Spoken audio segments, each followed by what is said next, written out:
आजको issue of the डेमा स्वागत छ दर्शकवृन्द। म नवराज चालिसे र इस्यु अफ द डेमा आज हामी यति बेला नेपालका राजनीतिक दलहरूमा विभाजन देखिएको छ र यति बेला सत्तारूढ दल, गठबन्धन दल अथवा सत्तारूढ दल, त्यसैगरी र प्रतिपक्षी दल लगायत विभिन्न दलहरू विभाजनको सङ्घारमा देखिएका छन्।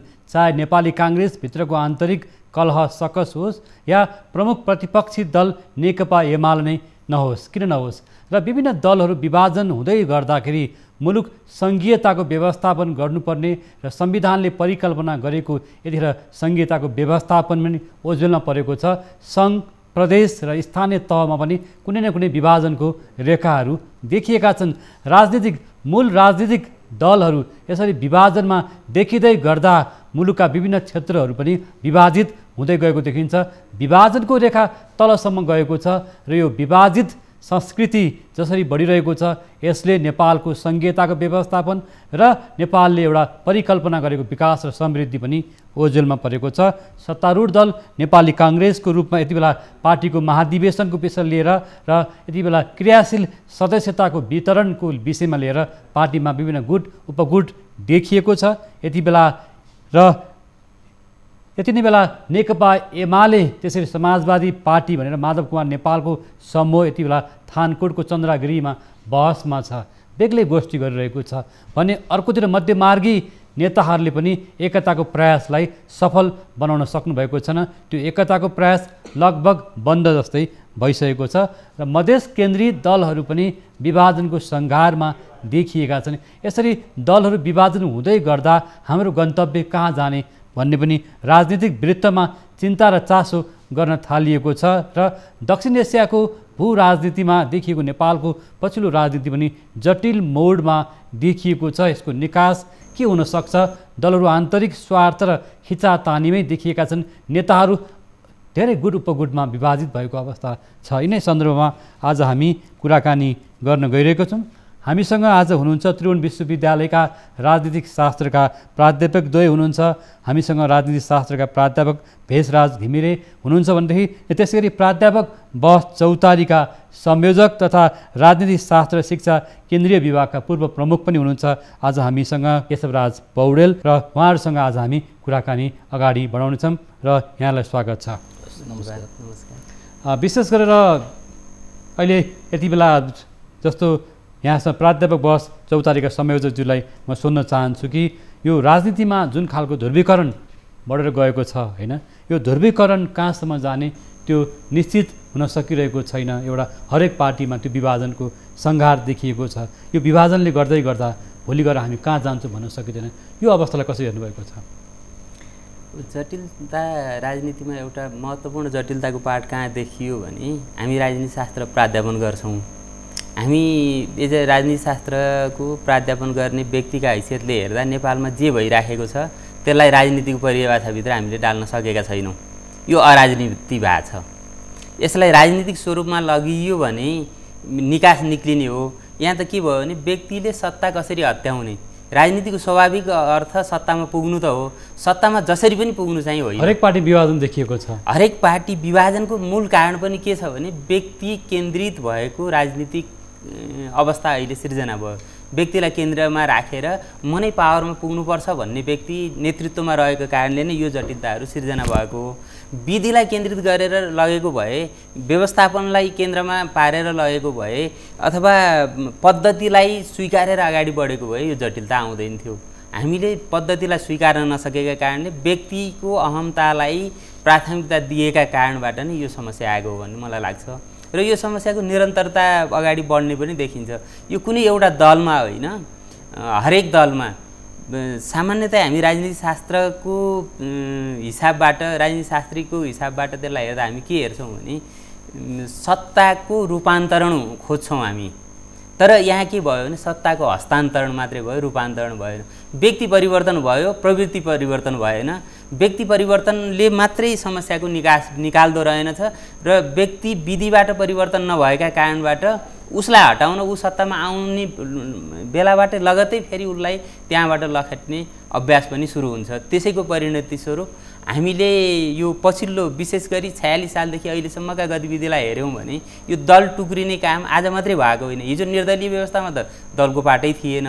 बहुदलीय पद्धतिमा आइसकेपछि 46 देखि अहिलेसम्म हेऱ्यौँ भने दल टुक्रिनुको कुनै राजनीतिक आधार देखिएको छैन। किन टुक्रायो भन्दा दर्शनका आधारमा टुक्रिनु पर्यो नि, सिद्धान्तका आधारमा टुक्रिनु पर्यो नि। उसले पार्टीले बोकेको दर्शन यो हो अथवा हामी यो दर्शनका लागि अगाडि बढ्दैछौँ, अहिले उसले त्यो दर्शनलाई स्वीकारेन र म भिन्न दर्शन स्वीकार्ने मान्छे भिन्न रूपमा जान्छु भन्ने अवस्था सिर्जना हुनु पर्थ्यो। अहिले त यहाँ के देखियो भने सत्तामा पुग्दा कुन दर्शनको खोजी गरेर जाने।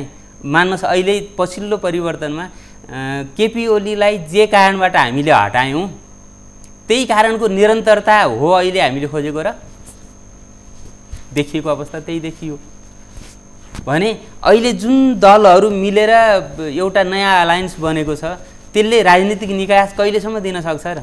फेरि यसले पनि के देखायो भने भरेभोलि अर्को फुटको पाटोमा अगाडि बढ्न हामी तयार छौँ। गठबन्धन पनि सकसमै देखियो, किनभने महासकसमा छ। गठबन्धन चाहिँ यो प्राकृतिक गठबन्धनै होइन। प्राकृतिक गठबन्धन नभए हुँदा यो महासकसमा हुन्छ। प्राकृतिक गठबन्धन हुँदा विचार मिल्नेहरूको गठबन्धन हुन्छ, विधि मिल्नेहरूको गठबन्धन हुन्छ, एउटा दर्शन मान्नेहरूको गठबन्धन हुन्छ।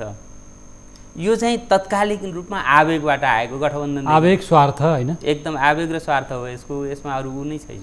पौडेल सर राम्रो कुरा गर्छौँ चाहिँ राख्नुभयो र यहाँ जस्तो प्राध्यापकहरू जुन राजनीति शास्त्रमा भने एउटा तपाईँहरूको चाहिँ एउटा मञ्चन हुन्छ, त्यहाँ विचार विमर्श हुन्छ होइन, कि राजनीतिक शास्त्रीहरूको पनि समाज छ नि त प्राध्यापकहरूको। तपाईँहरूले कमसेकम एउटा खबरदारी गर्ने होइन, र हामी कहाँ के भने विद्वान अथवा विद्वत वर्गहरू पनि कुनै न कुनै पार्टीसँग जोडिएको भयो कि एउटा खबरदारी हामीले गर्न सकेनौँ कि अहिले हाम्रो मुद राजनीति धेरै विभाजनमा देखियो। यो अवस्थालाई कसरी हेर्नुहुन्छ? अब यो जस्तो उहाँले भन्नुभयो नि यहाँ गठबन्धन त बनेको छ तर धेरै स्वार्थहरू छ, त्यहाँ आवेगमा आएको गठबन्धन छ। यो नेपालको मात्र होइन, यो दक्षिण एसिया अथवा विकासोन्मुख राष्ट्रहरूको साझा समस्या हो। पार्टीहरू सिद्धान्त उद्देश्यका आधारमा नभई क्षणिक लाभका लागि स्वार्थका लागि टुक्रिरहेका छन्, अझै टुक्रिने छन्। अब हामीले नेपालको सन्दर्भमा हेर्ने हो भने जियो पोलिटिक्सलाई पनि हेर्नुपर्ने हुन्छ। तुरुन्तै सत्तामा गएर फाइदा खोज्ने राजनीतिमा आइसकेपछि एउटा त्याग भावना आदर्शले गाइड गर्नुपर्नेमा नेपालका राजनीतिज्ञहरू अथवा राजनीतिक दलहरू विडम्बना मान्नुपर्छ।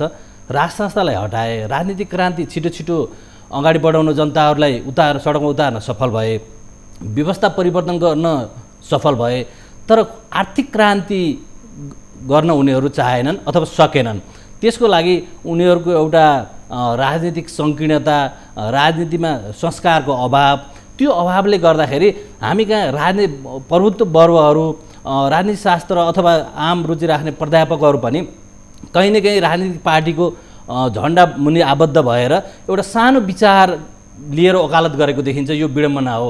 हामी सैद्धान्तिक रूपमा अगाडि बढ्नु पर्थ्यो र निरन्तर खबरदारी गर्नु पर्थ्यो। हामीले सकेसम्म गरेका पनि छौँ। केही व्यक्तिहरू यसमा गरिरहनु भएको पनि छ, निरन्तर लाग्नु भएको छ। तर नेपालको सम्पूर्ण ध्रुवीकृत गरिएको छ।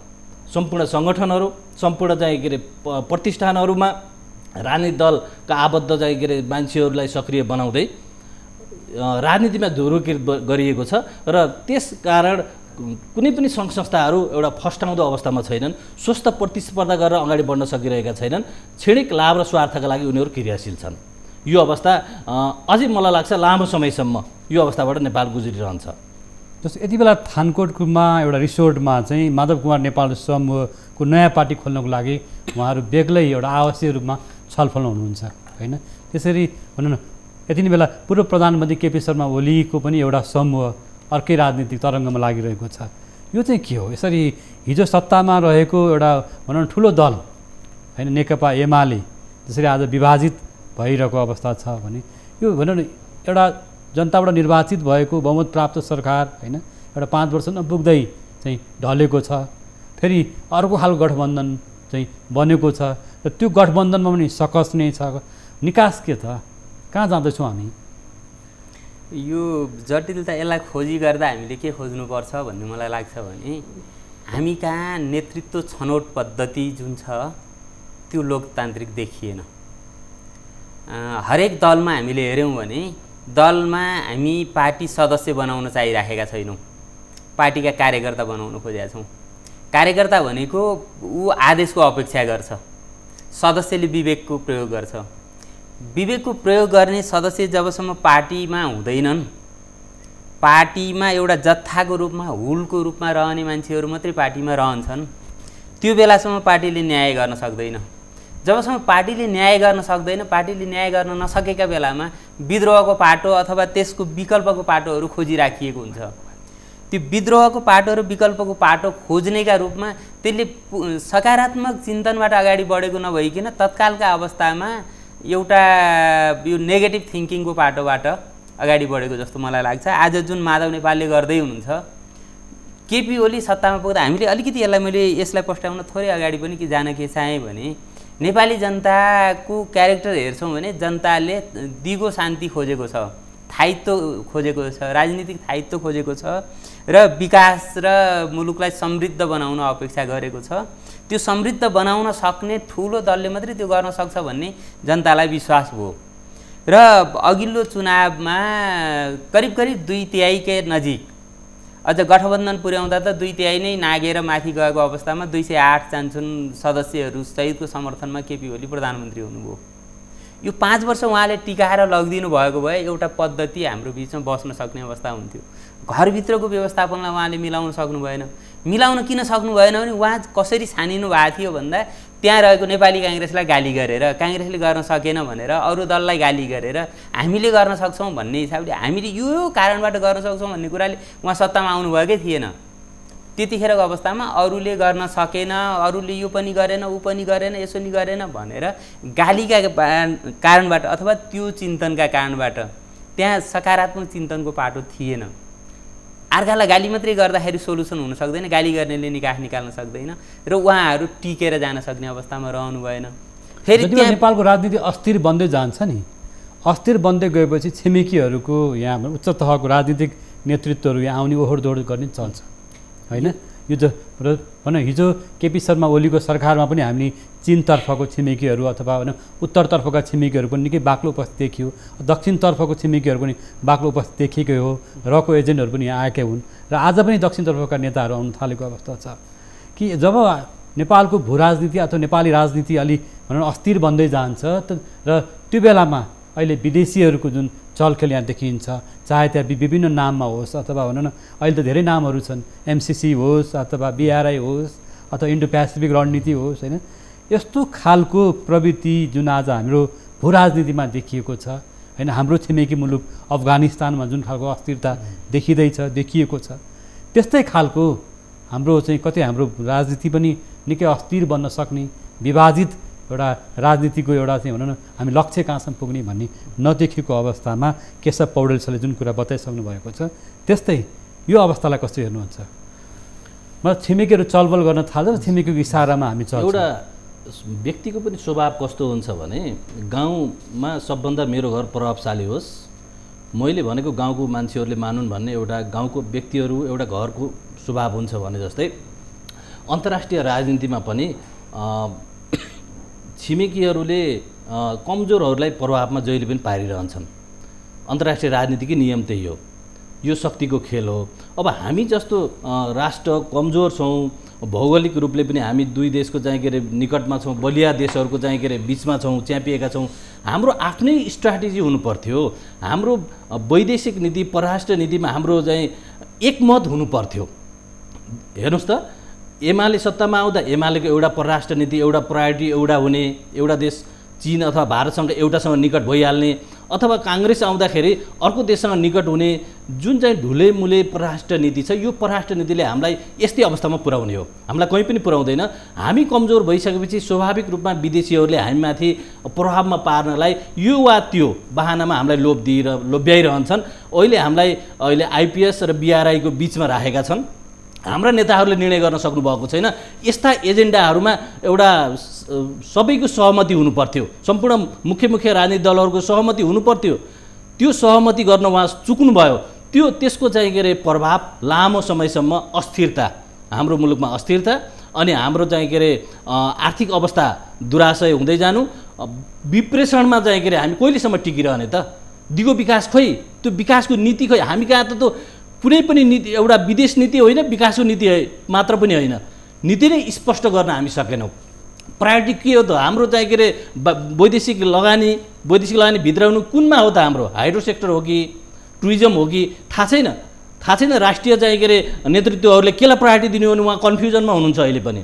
जब उहाँहरू कन्फ्युजन हुनुहुन्छ, सानो सानो कुराहरूमा उहाँहरूको मत भिन्नता छ, राष्ट्रिय स्वार्थमा एक ठाउँमा उभिन सक्नुहुन्न उहाँहरू, राष्ट्रिय सहमति निर्माण गर्न सक्नुहुन्न भने निर्वाध रूपमा यसमा भन्नुपर्ने ठाउँ छैन। अझ हामीलाई विदेशीहरूले कमजोर आँक्दैछन् र लोभ्याउन उनीहरू लागि पर्छन्। हो, हामी विशेष गरेर हाम्रो चाहिँ राजनीति किन विभाजनमा जाँदैछ, यसमा चलखेल भन्छौँ नि, यो चलखेल स्वार्थ विदेशी चलखेल हो कि आन्तरिक कलह हो भनेर तीनवटा पार्टीको बारेमा आज हामी विश्लेषण गर्न खोजिरहेछौँ।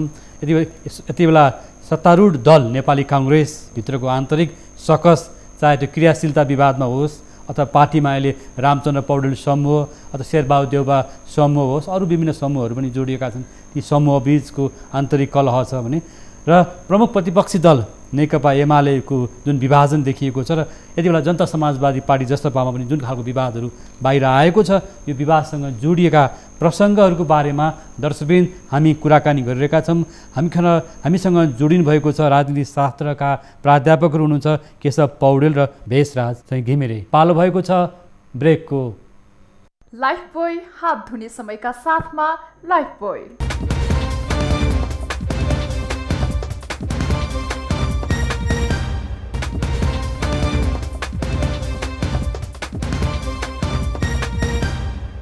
ब्रेकपछि स्वागत छ दर्शकवृन्द। हामी हाम्रो नियमित प्रस्तुति इस्यु अफ द डेमा छौँ र आज हामी देशको राजनीतिमा जुन विभाजन देखिएको छ, हरेक पार्टीभित्र आन्तरिक कलह देखिएको छ, यो कलहले सङ्घीयताको व्यवस्थापन चुनौतीपूर्ण बनेको छ र सङ्घीय सरकारदेखि प्रदेश र स्थानीय तहसम्म विभाजनहरू कोरिएका छन्। यिनै विषयमा आज हामीले त्रिभुवन विश्वविद्यालयका राजनीति शास्त्रका प्राध्यापकहरूलाई स्टुडियोमा आमन्त्रण गरेका छौँ। उहाँहरू हुनुहुन्छ यतिखेर हामीसँग जोडिनु भएको छ प्राध्यापक बहस चौतारीका संयोजक राजनीति शास्त्रका प्राध्यापक केशवराज पौडेल, त्यसै गरी राजनीति शास्त्रका प्राध्यापक भेषराज घिमिरे हुनुहुन्छ।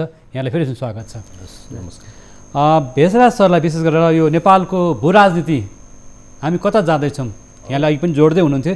एउटा कुरा जोड्नुभयो यहाँले कि नेपाल इन्डो पेसिफिक रणनीतिमा, त्यसै गरी BRI अथवा MCC जे भनौँ त्यसको अलिकति चङ्गुलमा पनि पर्दैछ भने अहिले जुन खालको बजारिया एउटा चर्चा परिचर्चा पनि छ, एउटा बौद्धिक वर्गले पनि यो चाहिँ छलफल गर्न थालेका छन्। तपाईँले चाहिँ प्राध्यापक वर्गले कसरी हेर्नु भएको छ विषयलाई? अहिले अमेरिकाको नेतृत्वमा रहेको आर्थिक समृद्धि, आर्थिक नेतृत्वलाई अहिले चीनले चुनौती दिइरहेको छ र अमेरिका IPS मार्फत इन्डो पेसिफिक स्ट्राटेजी मार्फत MCC र यो परियोजनालाई अस्ट्रेलिया, भारत, जापानलाई एउटा क्याप्टेनसिप दिएर नेतृत्वमा दिएर यो रिजनमा चाहिँ उसले प्रभाव जमाउन चाहिरहेको छ भने अमेरिकालाई काउन्टर दिनको लागि चीनले BRI नामक चाहिँ परियोजना कार्यक्रम अगाडि सारेको छ। अब यो BRI भनेको के हो भन्दाखेरि चाइनाको 80% निर्यात हुने मलक्का पेनिसुला घाटी अन्तर्गत उसको चाहिँ साउथ इस्ट एसियाका देशहरू छन्, त्यो घाटीलाई निर्वाध रूपमा अमेरिकाले त्यसलाई अवरोध अमेरिकाले पुर्यायो भने अरू वैकल्पिक मार्ग प्रयोग गरेर आफ्नो व्यापारलाई आफ्नो समृद्धिलाई हासिल गर्न चीन तत्पर छ भने त्यसलाई काउन्टर दिनको लागि IPS अन्तर्गत MCC परियोजना सञ्चालन गरेर अमेरिकाले यसलाई दखल दिन चाहन्छ। यो भालेको लडाइँ हो, यो अमेरिका र चीन बिचको लडाइँ हो। अब यो अमेरिका र चीन बिचको लडाइँमा कहाँनिर हामी जाँदा फाइदा हुन्छ त? उनीहरूले आर्थिक प्याकेज लिइरहेका छन्, उनीहरूले विकासका नाममा एउटा रणनीति तय गरिरहेका छन्। अब यसमा हामीलाई जाँदा ठिक हुन्छ कि हुँदैन, हामी कहाँ BRIमा जाँदा ठिक हुन्छ कि IPS अथवा MCCमा जाँदा ठिक हुन्छ भन्ने कुरामा नेपालका राजनीतिक दलहरू एकै ठाउँ आएर समान दृष्टिकोण र धारणा बनाउन किन नसकेका? यो देश साझा हो, यो परिवर्तन यिनै राजनीतिक दलको नेतृत्वमा भएको हो। तर यहाँनिर राजनीतिक दलहरू पटक पटक चुकेको देखिन्छ। उहाँहरू एउटा सत्ता गठबन्धनले BRIलाई महत्त्व दिन्छ भने अर्कोले MCC भन्छ, अथवा कतिपयले हामी BRIमा पनि ठिकै छ MCC पनि ठिक छ भनेपछि हो ठिक छ, हामी सहयोग लिने त लिने, त्यो सहयोगको पनि प्रायोरिटी के हो?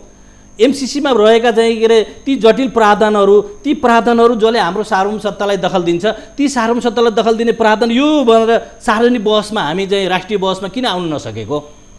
किन पार्टीहरूले एक अर्कालाई चाहिँ तेजोवध गर्नको लागि सत्ता चाहिँ प्राप्तिका लागि नै प्रयोग गरिरहेको त? यो हाम्रो सैद्धान्तिक चाहिँ के अरे आवाज हो। अहिले विश्वविद्यालयमा डिबेट भइरहेको छ, विश्वविद्यालयमा राजनीतिशास्त्र हामी प्राध्यापन गर्छौँ र हामीले विद्यार्थीलाई भनिरहेका छौँ हो अहिलेको जमानामा हिजोको जस्तो एउटा कुनै पनि देश आइसोलेसनमा बस्न सक्दैन। ग्लोबलाइजेसनले गर्दाखेरि हामीलाई प्रभाव परिरहेको छ। अमेरिकाको कुनै घटना अथवा चीनको कुनै घटनाले हामीलाई प्रभाव पर्छ, तुरुन्तै प्रभाव पर्छ। हामी जियो पोलिटिक्स सिनारीमा अथवा जियोग्राफिकल रूपमा ल्यान्डलक रूपमा रहे पनि अहिले त ल्यान्ड लिङ्कको अवस्थामा हामी जाँदैछौँ। त्यसकारण हाम्रो राष्ट्रको प्रायोरिटी भएन। हामी भन्छौँ एमाले अथवा नेपाली काङ्ग्रेस अथवा कुनै माओवादी सत्तामा गए पनि यी यस्ता चाहिँ महत्त्वपूर्ण सवालहरूमा त राष्ट्रिय बहस हुनुपर्थ्यो र राष्ट्रिय चाहिँ के अरे एउटा समान दृष्टिकोण हुनुपर्थ्यो हो। जनतामा जाँदा उहाँहरूका दृष्टिकोणहरू, उहाँहरूका चाहिँ आर्थिक प्याकेजहरू, उहाँहरूका उदारीकरणका नीतिहरू फरक फरक होलान्। जनताले त्यो आधारमा भोट हालिरहेका पनि छन्। तर हामी कहाँ त्यो कुरालाई ओझेलमा पारेर सत्तामा कतिसम्म टिक्न सकिन्छ, कसरी टिक्न सकिन्छ, अँध्यारो चाहिँ के अरे खेल नेपथ्यमा चाहिँ अँध्यारो खेलमा बसेर उहाँहरूले सत्ता चलाइरहनु भएको छ। मलाई लाग्छ कति बेला कस्तो सरकार ढल्छ भन्ने थाहा छैन। यो सरकार कसरी निर्माण भयो त्यो पनि अचम्मको विषय छ। यहाँ अब त गर्दा गर्दै हाम्रा न्यायालयले गर्ने निर्णयहरूमा पनि यो एमसिसी र बिआरआईका चाहिँ प्रभाव पनि भनेर भन्न थालिसकिएको छ।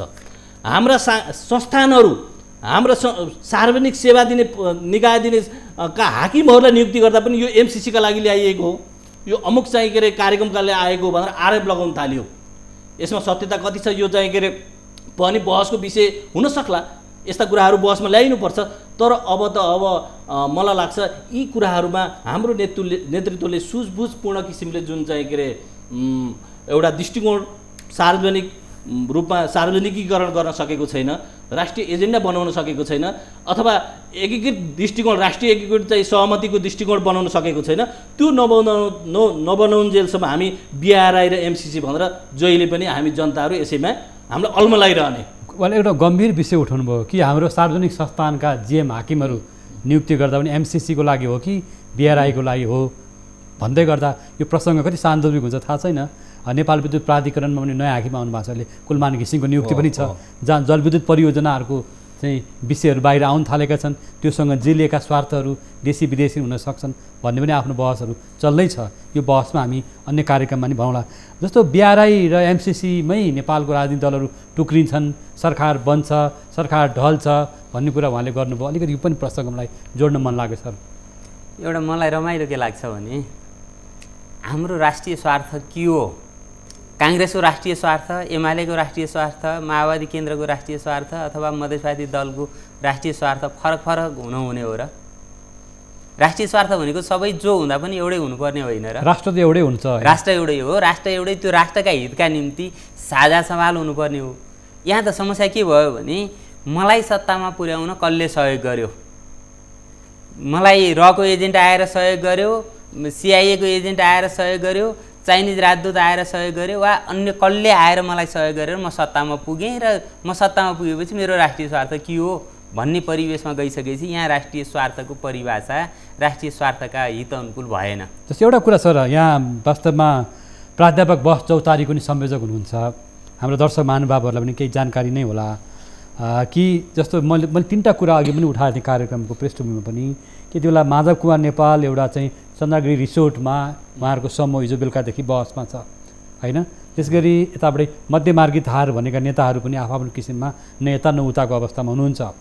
त्यसरी हिजो निवर्तमान हुनुभएका केपी शर्मा ओलीको पनि आफ्नो खालको रणनीति बन्दैछ। गठबन्धनमा रहेका भनौँ दल नेपाली काङ्ग्रेस पनि विभाजन छ। 3टा दलको विभाजन उहाँहरूको जुन अहिले उहाँले एमसिसी भन्नुभयो, उहाँले घिमिरे सरले होइन एमसिसी बिआरआईको भन्दै जसपाको विभाजन, त्यसै माधव कुमार नेपाल समूहको विभाजन होइन। त्यसै गरी काङ्ग्रेसभित्रको कचिङ्गल अथवा माओवादीभित्रको ओहोरदोहोरलाई कसरी हेर्नुहुन्छ बुदागत रूपमा सर? छोटकरीमा समय धेरै छैन। एकदम संक्षिप्त रूपमा भन्दा मलाई के लाग्छ भने यो स्वार्थको विभाजन हो, दर्शनको विभाजन होइन। यो कुन पार्टीको? यी सबै पार्टीलाई मैले समग्रमै हेर्दैछु। काङ्ग्रेसभित्र पनि स्वार्थ, त्यहाँ एमसिसीले शेरबहादुर र रामचन्द्रलाई फरक पार्दैन।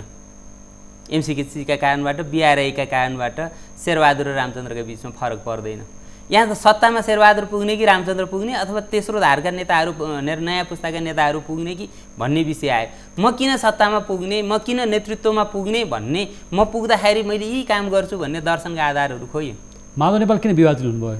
माधव नेपाल पनि केपी ओलीले सत्तामा पुगेर सत्तामा गइसकेपछि उहाँले गरेका व्यवहारबाट तिरस्कृत भएका कारण मान्छेले कहिलेकाहीँ स्वाभिमानको पाटो खोज्दो रहेछ। माधव नेपाललाई पार्टीभित्र अथवा उहाँ सरकारमा रहँदा कुनै एउटा जिम्मेवारीमा अथवा रेस्पेक्ट मात्रै उहाँप्रति सम्मानका भाव मात्रै देखाइदिएको भए विभाजन हुने सम्भावनाको पाटो कम थियो। त्यहाँ के भयो भने तिरस्कारको पाटो उहाँहरूलाई वास्तै नगरेर यो सङ्गठन यहाँसम्म ल्याउनेमा त माधव नेपालको पनि ठुलो योगदान छ नि। त्यो हिजोको योगदानलाई सम्झिने परिस्थिति प्रवृत्ति भएन हामी कहाँ। व्यक्तिगत स्वार्थका कारण केपी ओलीले राज्य सत्ता, केपी ओलीले पनि उहाँका नजिक रहेका मान्छेहरूले जसरी राज्य सत्ता चलाए त्यही कारणबाट उहाँ विभाजित हुनुभयो र यो विभाजितको लक्षण केपी ओलीमा मात्रै सीमित रहेन। सत्ता परिवर्तन भएपछि श्रद्धा परिवर्तन भएको अवस्था आएन। अहिले केपी ओलीको ठाउँमा शेरबहादुर देउवा आउनुभएको छ।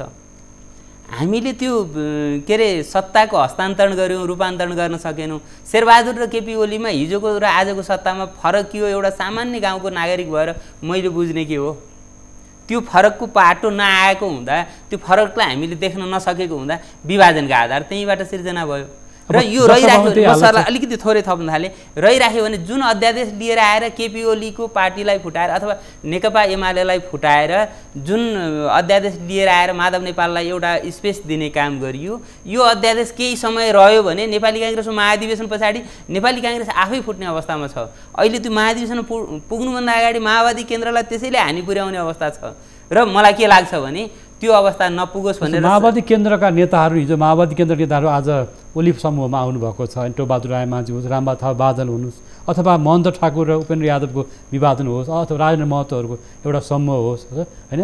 यो खालको विभाजन थोरै बताउनु, समय कम छ। अब महन्त ठाकुर र उपेन्द्र यादवको पनि कुराहरू छ। मैले समग्रमा अघि नै सङ्केत गरेँ, उहाँहरूको पार्टिकुलर कुन केसका कारणले विभाजन भएर जानुभयो भन्ने कुरा खोज्न त सकिन्छ। त्यसमा मैले देखेको दर्शनका आधारबाट, सिद्धान्तका आधारबाट हेर्ने हो भने उहाँहरू सबैको शक्ति कसले बढी लिने, चाहे त्यो माधव नेपालको के अरे माधव नेपाल र केपी ओलीको उसको लडाइँ होस् अथवा राजेन्द्र महतो अथवा यता ठाकुर र उपेन्द्र यादव बाबुराम भट्टराईको पाटो होस्, उहाँहरू नै पार्टीभित्र शक्तिशाली को हुने, लडाइँ नै त्यही शक्तिशालीका पाटोमा रहेका कारणले यो सबै जटिलताहरू आएको हो। शक्तिका लडाइँका कारणले मैले टुङ्ग्याउँदै गर्दा के पनि भन्न चाहेँ भने यो अध्यादेश मलाई लाग्छ माधव नेपाल र महन्त ठाकुरको पार्टी दर्ता भएको एक हप्ताभित्र अध्यादेश खारेज गर्ने लाइनमा सरकार जान्छ, किनभने उनीहरूलाई यो अध्यादेश आफैलाई हाँडो हुँदैछ भन्ने अवस्थामा छ।